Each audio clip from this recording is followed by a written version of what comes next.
Good morning, students. Welcome to my channel. Today we are going to discuss about the living word, class 11, chapter 1. ठीक है, तो हम इस chapter के बारे में डिस्कस करने वाले हैं। क्या डिस्कस करने वाले हैं?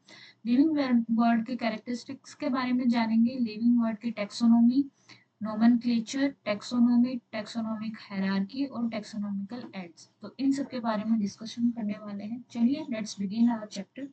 लिविंग वर्ड का मतलब क्या होता है? लिविंग वर्ड यानी कि living organism, right? Living word means living organism.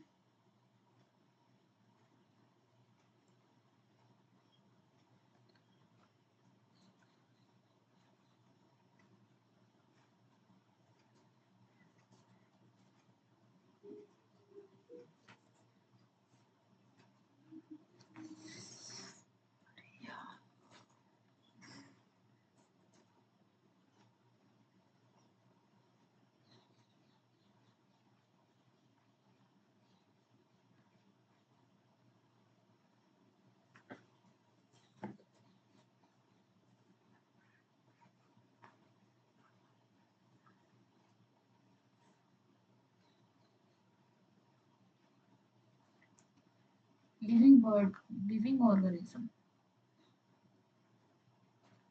ठीक है।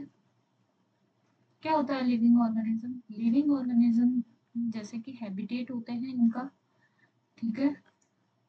लिविंग ऑर्गेनिज्म का हैबिटेट होता है जैसे कि फॉरेस्ट हो गया, ओशन हो गया, यानी कि अर्थ के every place of the earth जहाँ पे ये सब रहते हैं, हैबिटेट करते हैं, वो लिविंग ऑर्गेनिज्म होते हैं। कुछ कैरेक्टरिस्टिक्स होते हैं लिविंग ऑर्गेनिज्म के, तो उनके बारे में डिस्कशन करते हैं। चलिए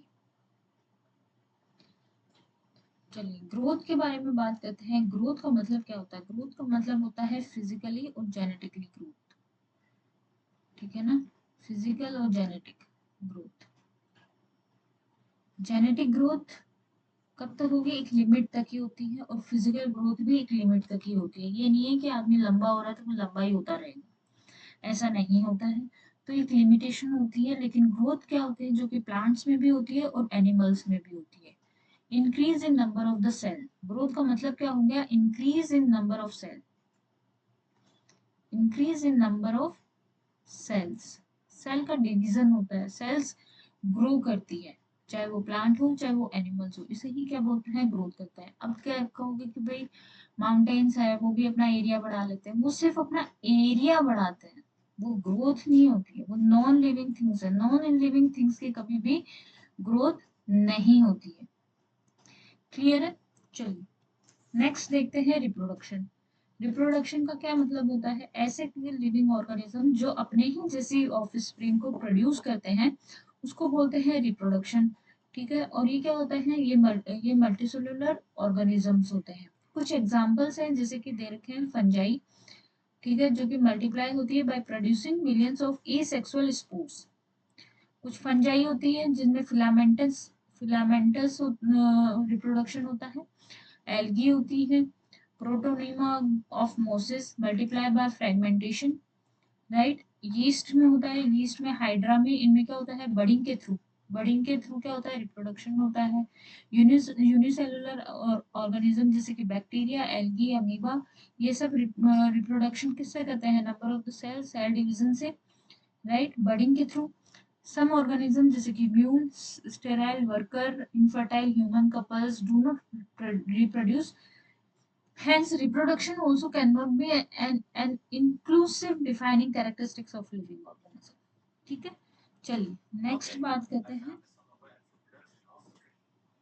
मेटाबॉलिज्म। और मेटाबॉलिज्म की बात करते हैं। मेटाबॉलिज्म क्या होता है? मेटाबॉलिज्म का मतलब होता है कि दो तरह से डिफाइन करते हैं। सिंथेसिस, मेटाबॉलिज्म का मतलब होता है सिंथेसिस होना और ब्रेक डाउन होना। किसका ब्रेक डाउन होना? सेल्स का, ठीक है। सिंथेसिस का मतलब क्या? सिंथेसिस वाली प्रोसेस क्या कहलाती है? एनाबॉलिज्म। और जो ब्रेक डाउन वाला प्रोसेस होता है उसको बोलते हैं कैटाबॉलिज्म, ठीक है। एनाबॉलिज्म, मेटाबॉलिज्म यूनिसेलुलर और मल्टीसेलुलर दोनों ही ऑर्गेनिज्म में प्रेजेंट होता है, ठीक है। चलिए metabolism reaction can be demonstrated outside the body in cell free system, ठीक है, विच आर नीदर लिविंग और नॉन लिविंग। क्लियर। चलिए नेक्स्ट स्लाइड में हम बात करते हैं सेलुलर ऑर्गेनाइजेशन की। सेलुलर ऑर्गेनाइजेशन का मतलब क्या हुआ कि टू टाइप्स की सेल होती है, यूनिसेलुलर और दूसरा होता है मल्टी सेलुलर।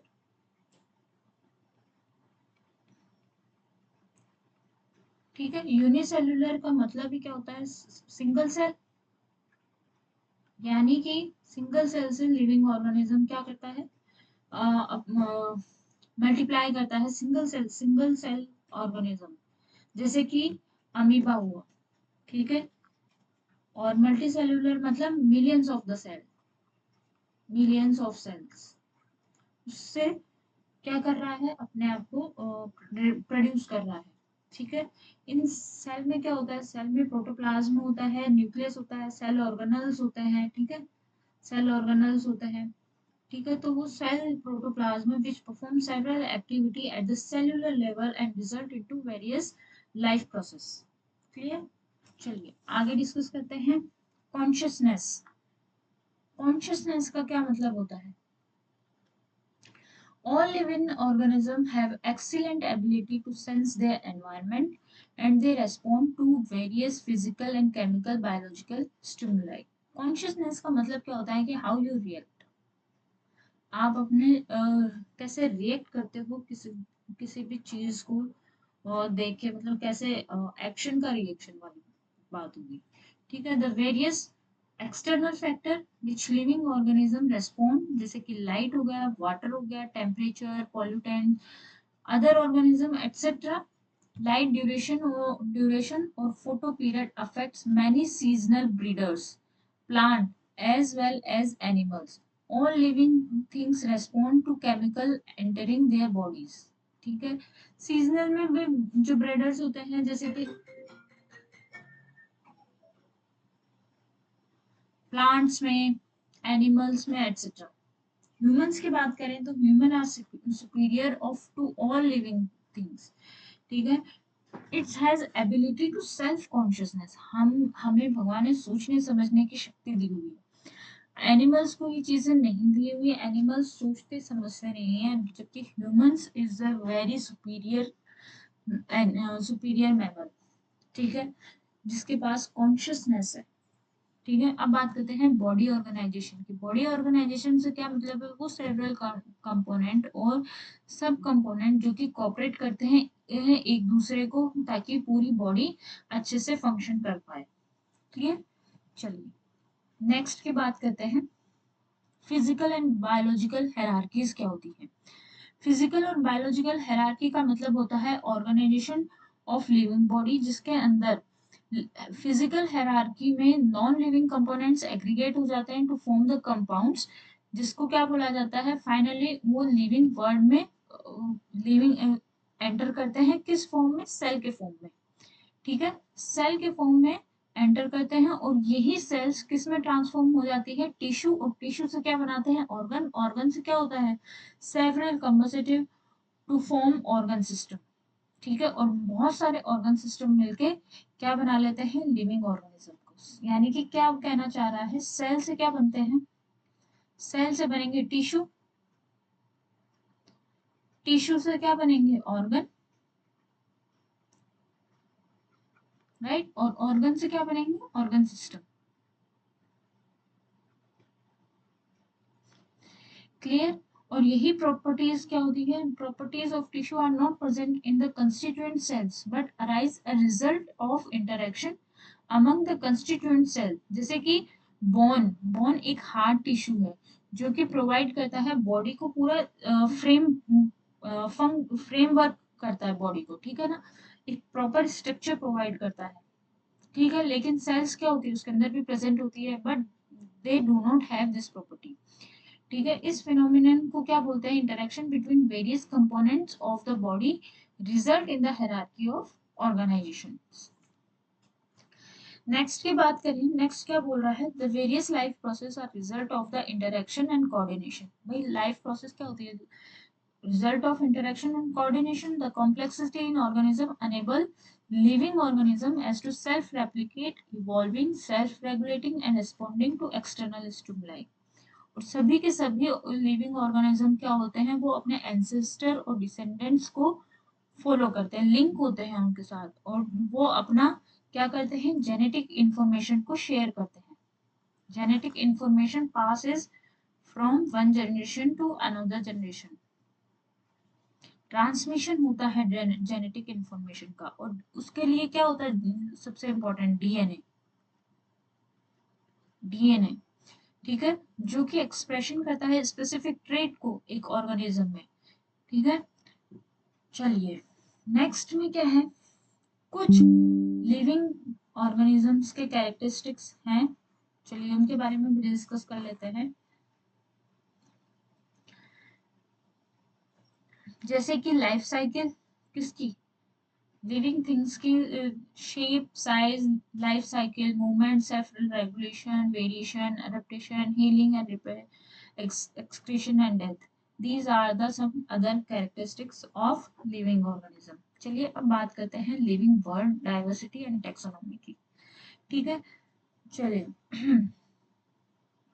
बायोडाइवर्सिटी के बारे में बात कर रहे हैं. बायोडाइवर्सिटी का मतलब क्या होगा, बायोलॉजिकल डाइवर्सिटी, जिसके अंदर बहुत सारे टाइप्स के ऑर्गेनिज्म प्रेजेंट होते हैं जो कि पूरे अर्थ में है, जो कि लाइफ को फॉर्म करते हैं. ठीक है, उसको बोलते हैं बायोलॉजिकल डाइवर्सिटी. बायोलॉजिकल डाइवर्सिटी क्या होती है, बायोलॉजिकल डाइवर्सिटी क्या होती है, मतलब वो ऑर्गेनिज्म जो कि इस अर्थ पे प्रेजेंट होती है और बहुत सारे क्या कर लेती है, बहुत सारे जो जो हमने कैरेक्टरिस्टिक्स पढ़े थे वो सब उसके अंदर इंक्लूड होता है. ठीक है, जिसके अंदर टाइप्स ऑफ ऑर्गेनिज्म प्रेजेंट होते हैं जो पूरे अर्थ में होती है, और फॉर्म्स ऑफ लाइफ होती है जो कि लिविंग वर्ल्ड में है. It includes all the living organism, जैसे कि micro organism, plants, animal and humans. Biodiversity में ये सब इंक्लूड किए जाते हैं. क्लियर, चलिए नेक्स्ट है, बायोडाइवर्सिटी क्या है, लिमिटेड नहीं है. ठीक है, एक वास्ट फॉर्म है, बायोडाइवर्सिटी का एक वास्ट फॉर्म है, राइट. और ये एक्सप्लोर करता है नए एरिया में और पुराने में भी. न्यू ऑर्गेनिज्म जो होते हैं वो कंटिन्यूसली एडेड होते रहते हैं, न्यू ऑर्गेनिज्म कंटिन्यूसली एडेड होते जाते हैं, और जो लास्ट में वो अपने आप डेड हो जाते हैं. ठीक है, or the huge available variety cannot be studied and identified without having a proper system of classification and nomenclature. अब बात करते हैं सिस्टेमैटिक्स की. सिस्टेमैटिक्स का मतलब क्या होता है, सिस्टेमैटिक्स कहाँ से डिराइव हुआ है. सिस्टेमैटिक एक लैटिन शब्द है, ठीक है, जिसको बोलते हैं सिस्टेमा. ठीक है, और ये अरेंजमेंट ऑफ ऑर्गेनिज्म है. लीनियस ने यूज किया था Systema Naturae as the title of his book. ठीक है, और ये कब कहा गया था, 1751 में. सिस्टमैटिक्स क्या है, ब्रांच है साइंस की ही जिसके अंदर यूनिक प्रॉपर्टीज है स्पीसीज की. ठीक है, एक यूनिक प्रॉपर्टीज है स्पीसीज की, and groups to recognise, describe, name and arrange the diverse organism according to an organised plan. 1961 की बात करते हैं, ये तो थी 1751 की जब लीनियस ने बात की थी. फिर आए सिम्पसन. सिम्पसन ने सिस्टमैटिक्स को डिफाइन किया और स्टडी किया, और उन्होंने बताया कि डाइवर्सिटी, जो ऑर्गेनिज्म की डाइवर्सिटी है वो ऑल कंपैरेटिव है और इवोल्यूशनरी रिलेशनशिप है उनमें. ठीक है, बेस्ड ऑन देयर कंपैरेटिव, कैसे, एनाटॉमी, उनकी एनाटॉमी को देख लेकर, उनकी फिजियोलॉजी को लेकर. ठीक है, फिजियोलॉजी को लेकर, बायोकेमिस्ट्री और इकोलॉजी, इनके बेसिस पे उन्होंने क्या किया, उन्होंने स्टडी किया सिस्टमैटिक्स को, और वर्ड क्या दिया, सिस्टमैटिक्स एंड टेक्सोनॉमी. ठीक है, जो कि यूज किया जाता है बायोलॉजिस्ट के थ्रू. अब बात करते हैं आइडेंटिफिकेशन की. आइडेंटिफिकेशन का मतलब क्या हुआ, आइडेंटिफिकेशन का मतलब क्या हुआ, नेम देना, appropriate position of an organism. Correct name देना, ठीक है ना। आइडेंटिफिकेशन का मतलब क्या होता है, हम नेम देते हैं, जैसे कि हमारे यहाँ न्यू बॉर्न बेबी को क्या दिया जाता है, नेम दिया जाता है, उसको आइडेंटिफाई किया जाता है उसी नेम से। तो वैसे ही क्या है, बायोडाइवर्सिटी में है, जो कि मॉर्फोलॉजिकल और एनाटॉमिकल कैरेक्टर के प्रॉपर आइडेंटिफिकेशन के बाद में उन्हें एक करेक्ट नेम दिया जाता है।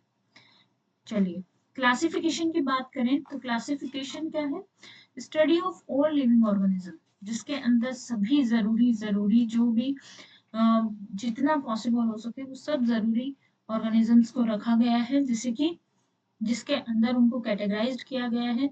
और बायोलॉजिकल क्लासिफिकेशन क्या है, एक साइंटिफिक अरेंजमेंट है ऑर्गेनिज्म का, जो कि ग्रुप ऑफ हायरार्की है, और उसके अंदर सब ग्रुप है जो कि किस पे बेस्ड है, वो सिमिलरिटीज और डिफरेंसेस हैं जो ट्रेड्स में, उनके बेसिस पे उनको डिफरेंशिएट किया गया है।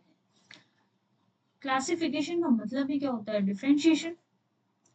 अब एडवांटेजेस क्या है क्लासिफिकेशन के, क्लासिफिकेशन के एडवांटेज है कि ये हेल्प करता है ऑर्गेनिज्म को इजीली, ठीक है, new organism easily get correct place in their respective groups, it makes study of fossils easy, it also helps in building evolutionary pathways, it becomes easy to know the feature of the whole group by studying one or two organism of the group, ठीक है।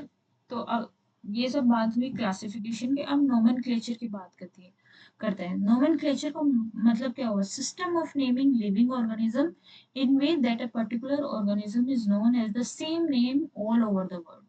यानी कि हम अगर किसी भी organism का नाम रखते हैं तो वो पूरे ऑल ओवर द वर्ल्ड उसको उसी नाम से जाना जाएगा, साइंटिफिक नेम दिए जाते हैं, ठीक है।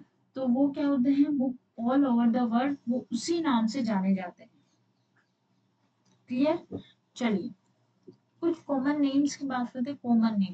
कॉमन नेम का मतलब होता है लोकल नेम, ठीक है, जो हम जानते हैं। एडवांटेजेस क्या है कॉमन नेम के, प्रोनाउंस एंड आर शॉर्ट, जैसे कि कैट को क्या बोला जाता है, बिल्ली। People are familiar to these names since childhood and they are based on some features of organism, जैसे कि क्रो है, क्रो का साइंटिफिक नाम क्या है, काउन काउन, जो कि साउंड करता है, काउ काउ जो साउंड जो क्रो करता है, ठीक है। तो चलिए नेक्स्ट, डिसएडवांटेजेस क्या है, डिसएडवांटेजेस ये है कि वो लोकली ही वो नेम जाने जाते हैं, ऑल ओवर द वर्ल्ड नहीं जाने जाते, ठीक है। चलिए an organism must have names in a given language, जैसे कि Hindi names of poppy and water, lily has 15 English names, ठीक है। common names have different meanings in different countries, जैसे कि बोला कि maize, wheat, other grains in USA is called other common names, ठीक है। लेकिन scientific names जो होते हैं वो सभी जगह प्रेजेंट होता है, सभी जगह कॉमन होता है, एक ही नाम से बोला जाता है। साइंटिफिक नेम्स हमने डिस्कस कर लिया, एंड साइंटिफिक नेम्स क्या होते हैं, एक्सेप्टेबल होते हैं सब जगह पे, ठीक है।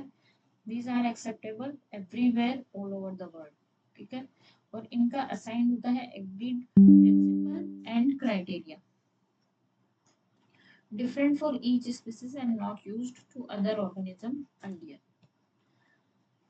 अब बात करते हैं binomial nomenclature, we will discuss in our next video, till then bye bye, good day and take care, thank you so much।